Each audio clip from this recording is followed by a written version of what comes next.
Welcome to another episode of Field Engineering. I'm your host, JD Brake, and we are joined by a very special guest host who's now like a staple around here. Mr. Mark Jones from UEI is here to join us. We're going to talk specifically about a very critical issue. We're talking about carbon monoxide. Correct. And ways to not only detect it, but also how to address issues for homeowners, because this is a potentially life-saving scenario, correct? Yep, absolutely.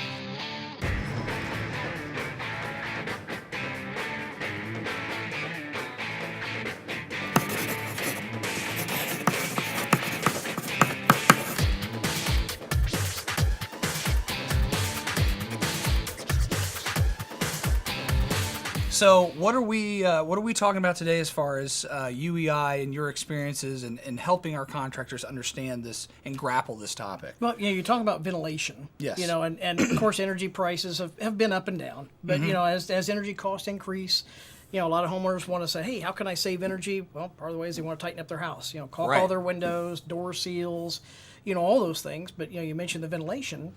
We still have to have combustion air for Right. all of the equipment that's in our home. Whether Yes. that be the furnace, gas dryer, water heater, any of those other appliances all use fuel and need to ventilate and have products of combustion. So with carbon monoxide in our contractors dealing with that, like how do we measure, like if there's an issue, like how do we get in front of a potentially deadly event in the house if there is a carbon monoxide leak? So there's a range of options for carbon monoxide instruments. Okay. Okay. One of them I've got here, one of our newer instruments, which is interesting. This Since is your phone, Yeah, this is we're designed to work with a smartphone. and this is just So we've plugged got the right app. there. Yep, plugs right in. You got your CO checker, and which actually we've up about 6 parts per million. I so know, it's kind of been going up and down a little bit. I just but, had coffee, so the yeah, coffee breath is probably could be, jacking I that guess. way up. But, See, it says danger. Yeah, it just we just crossed that threshold where it's going to give us an alert, and that may have been when I bumped it there and unplugged it because I've got kind of a larger case. But Yeah. so in any case, this is an ambient CO sensor. Okay. So anytime you use a CO instrument, good thing is to turn it on outside. Okay. Right. So it's zeroing in fresh air. Right. Okay. Not where Good point. Yeah. you go into the home, and when you do that, don't be standing by the exhaust on your your service truck that's idling, Right. Exactly. and turning that on, letting it zero, because you're probably not going to get a good sample. There's a leak everywhere around this Wow, house. this is What huge. is going on? So so turn on outside. Then when you go in, whether it be a house or a commercial building, you're getting an indication of, hey, what's the difference over my outside ambient? Okay, because that's what we're looking for. Okay? Right. But all these do is, this is just ambient level. So this really doesn't help me pinpoint it and say, where do I have a problem? This just gives me an indication that, hey, I've got a problem because I've got an elevated CO level. So do we have anything else? So this is for ambient detection. Correct. So you brought some other instruments Yep. to kind of really pinpoint, an issue, maybe a cracked heat exchanger or the flue or something like that. What do you got here, Mark? Yeah, so the other style, this is a full combustion analyzer.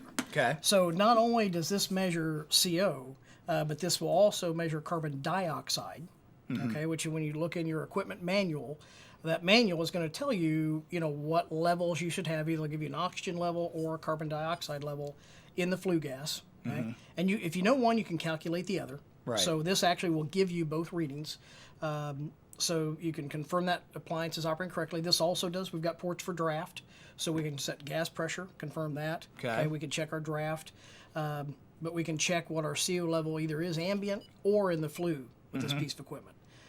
Generally, look at the manufacturer's guidelines for that equipment, but most of them tell you they want less than 100 parts per million of CO Yeah. in the flue. Okay. So if you put this probe in, so that probe is going to plug into our analyzer, and we've got a temperature probe that plugs in to give us our flue temperature, and then we plug in for our gas sample. Now we can measure what our readings are in our flue, and you can print out a report so you can document, especially new installations. You put a Right. new piece of equipment in to check that out and say, hey, this is burning appropriately, and you Right. can document it. You take that from an opinion to a fact. Yeah. Because now you've got that report. Right. Exactly. The other neat thing about this is this has a room CO test. Okay. So when I turn this to room CO and hit start, what I'd want to do is I'd want to go through the house, turn everything on, turn the thermostat up so it's going to call for heat. Right. Open a hot water faucet, so my water heater is going to run. Turn the dryer on. Anything that's going to be consuming and venting. Okay. Yes. Consuming fuel, venting products of exhaust. Turn all the bath fans on, kitchen range hood. Okay. So worst case scenario, everything's operating. Everything's on. Yeah. And then turn this on and hit start. So what this is going to do is over a 30-minute period, it's going to take a sample every 2 minutes, and it's going to record that. And actually, if online, you can see a bigger version of the manual. But it'll give you a room CO test. It'll tell you what the CO reading on every test and what the highest reading was. Okay, so that gives us over a 30-minute period. We can find out that hey, this house, they've sealed it up really tight. Maybe they spray foamed it, or whatever. And over time, hey, if the furnace runs 10 minutes, okay, it's not a problem. You got enough air to do that. Right. But over 30 minutes, if all the fans are running, everything's burning, that's going to tell you over time if you run out of air for the combustion process. So why is that so important for our contractors to grasp? Why do they need to start doing these kind of tests? As more things get integrated in the home, tightening the home up. We were talking about leaky ducts and things of that earlier. As that gets tightened up, it's more important that everything operate well together, and that we have enough air for combustion, to make up for that. Absolutely. Now, if you go in and maybe you need to tell that homeowner, hey, when we replace this furnace, you've done a great thing with putting new windows in, re-insulating. When we replace this, let's not put what's commonly referred to as a single pipe, where all we've got is the flue when we're drawing air from inside the space for combustion. Let's put in a two-pipe system that now you've got it, one pipe is vent, the other is intake. You're right. So now we eliminate that issue. Doesn't matter what the fan's doing because that appliance is drawing its own combustion air that's separate from the home. Okay. So that's a great solution. Anytime you've got something like that that's tight, you run out of combustion air.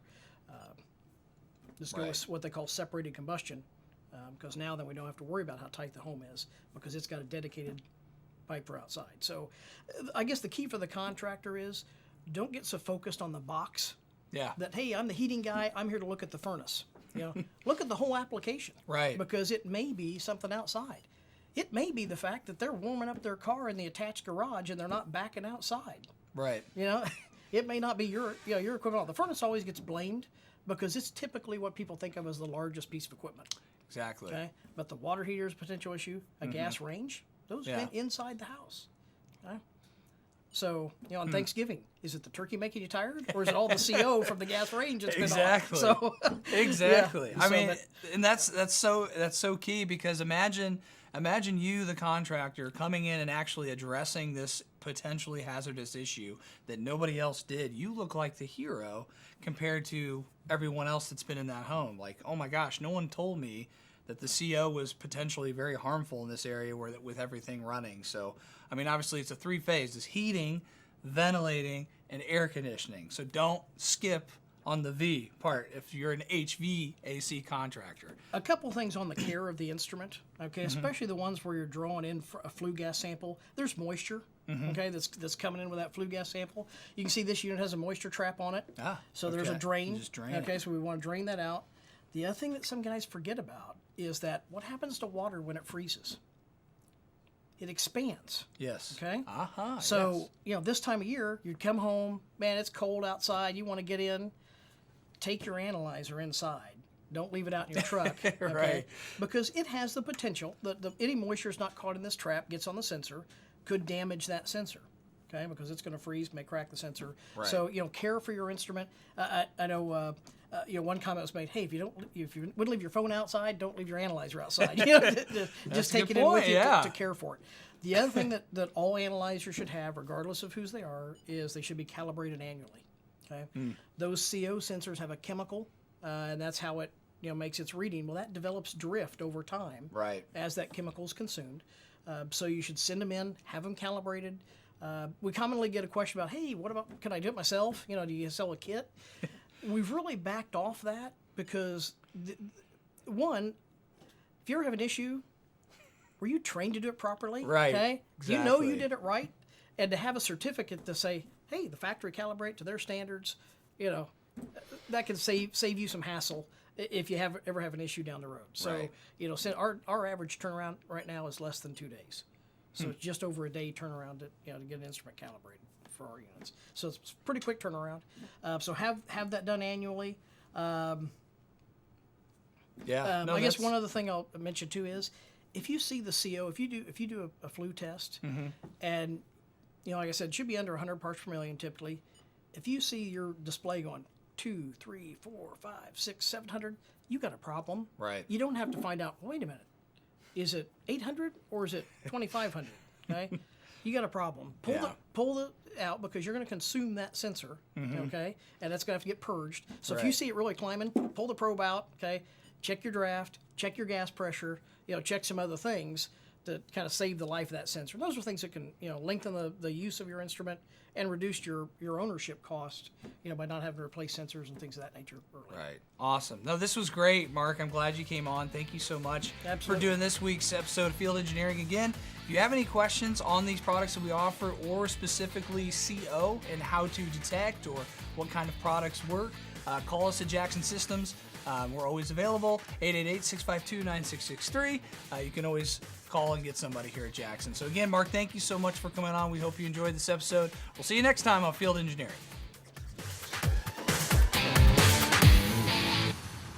Thanks for watching the video. Be sure to smack that like button below. And if you want notifications on brand new videos that are coming out tailored just for you, be sure to subscribe right here to the Jackson Systems YouTube channel.